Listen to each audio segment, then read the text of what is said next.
Sorry. How cool was that?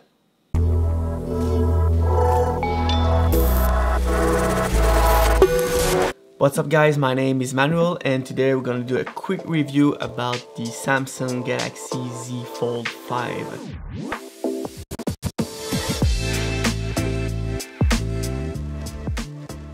I won't go too deep into the details because I'm not the best expert to explain it to you, so let's dive into it. After 6 months of using the Samsung Galaxy Z Fold 5, the product didn't go over my expectation.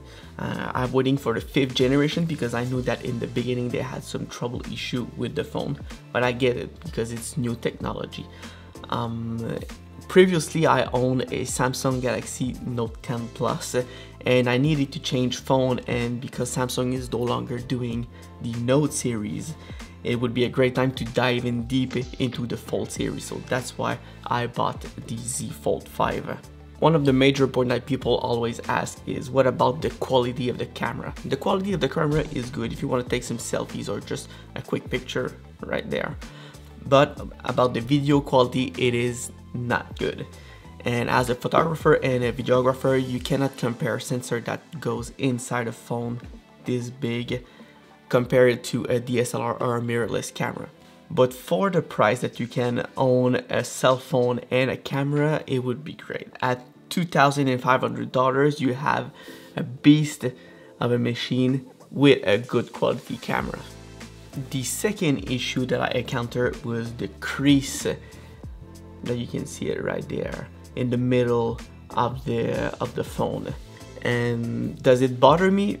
Not at all. I get used to it. At the beginning, when I opened and closed the phone, I was really scared of always seeing the crease in the middle of the screen. But when you get used to it, you just open your phone, you send text messages, or you scroll on Facebook and Instagram and you won't even notice that it's there. The only time that I really send it is when I put my finger from one screen to another, and now I can sense that there's a crease in the screen. And one other thing is, get yourself a good quality case. That is one of the most important things. I personally own the Samsung case that I bought 1 week after I bought the phone, and it comes with two different back. The first one is like a small stand that looks like a tripod, perfect to work from home or if you work at an office.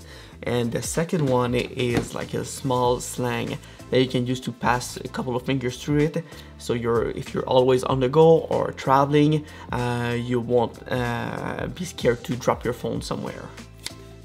Alright, so that's it for me today. I know it was a quick video, but like I said in the beginning, it was not like a big review of details, but how I use it for the past 6 months.